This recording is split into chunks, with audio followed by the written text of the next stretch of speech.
along with Far Agri Council, it's October, so that means next month is our annual Operation Feast, which is our Thanksgiving event where we feed those that are less fortunate and just community members in general in the community on Thanksgiving Day.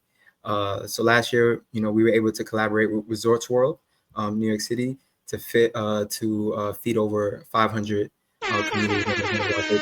So something that it's been a huge event and it's been growing tremendously. And as you said, Jared, it has caught the eyes of other larger organizations and corporations that wants to pour in as well. And as Nadej mentioned earlier, how we challenge Greek life as a whole in regards to doing more service. We're even challenging corporations as well on a large scale to do the same. So excited to see what the future holds for all of the entities that I'm a part of, and for myself personally as well. There's a lot of things that I want to do personally,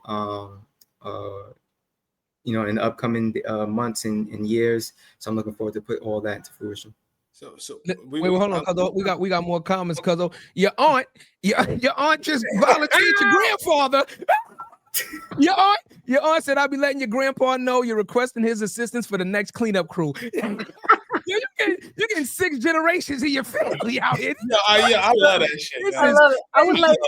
Can you just let us know let our audience know how they can get in contact with you, right? Because I know there's some people on here absolutely more than happy to donate their time, their finances, absolutely, their food, because some of y'all can bust down in the kitchen.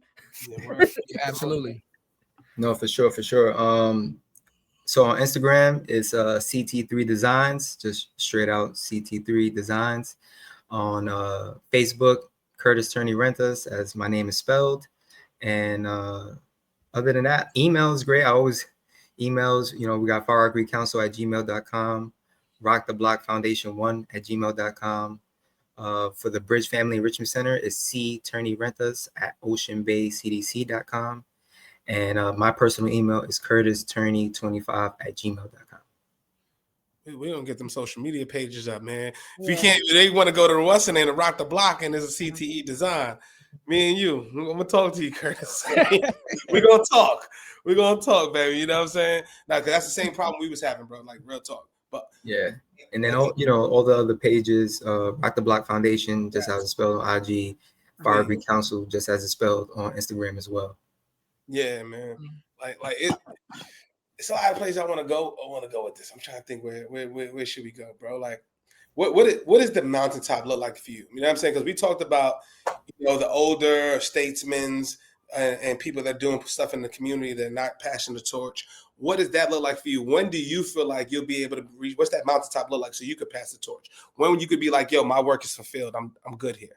Yeah, it's so funny because I felt like it was done after I opened up the center, but so much more can be done still. And I think with me being one of the pivotal leaders in the community right now, not only in Rockaway, but now, in New York City at large, I feel like there's still a lot of work to do. Of course, there's, people are going to have so many different things that they want for you, but may not be for you. So obviously I have a lot of that going on right now in regards to my trajectory and seeing what's next for me. But yeah, I mean, I really think there is no mountaintop at this time. The sky's the limit for me, for my community and for my village. But I can honestly say that I will pass the baton. I'm somebody that believes in cross-generational support and healing and, community care. And I love seeing young folks coming up and doing the work and amplifying the work, right? The work that I'm doing now, 20 years from now, won't be the same. It won't look the same. The resources will be different. So I'm excited. But for sure, I would not be one of those people holding the baton until I'm, 60, 70, still trying to. Curtis, I got to play devil's advocate, though. I got to play devil's The devil don't need more advocates. Listen, here's the thing, though. With all the passion that you have now, and technically you are just getting started. Now think about when you were 20 years in and you're amplified and your reach is so far now. And there's so many things. And you said it, you keep saying a key thing. There's so much work that still needs to be done. No matter the amount of work that you do in your lifetime, there's still so much work. it's gonna need to be done, right? So so now I can say like that's probably how the older people feel, like not that they don't want to pass it, but they feel like, man, I done put in so much work, but I'm at a certain level now and I could do so much things, much more, and they're so passionate about it. Maybe that's why they're just a little slower to pass it, because they just love it, man, and they know so much work still needs to be done. Yeah, I mean, I can add to that as well. You know, I could definitely see that being an alternative option.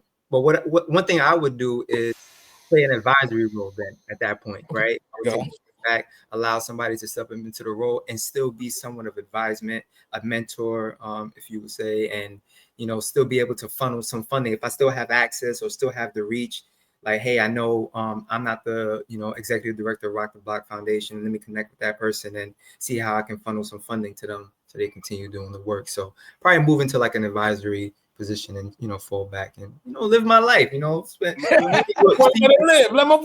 You see what my mom is saying in the comments and you know what, you know, so, you know, she's looking for Curtis.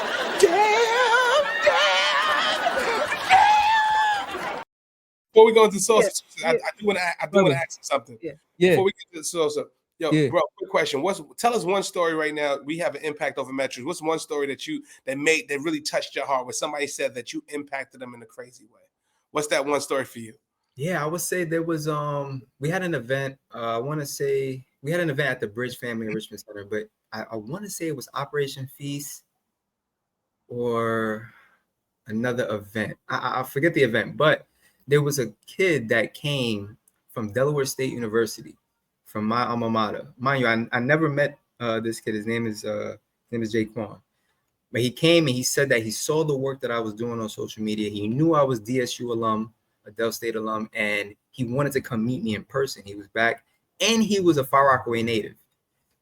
So when he came back, I was taken aback because I never met somebody from Del State that came back to the neighborhood to find me, right? Like, and then, you know, saw that I was doing an event, went to the event, and not only to meet me, but to actually, you know, help out, support, and do the work and volunteer.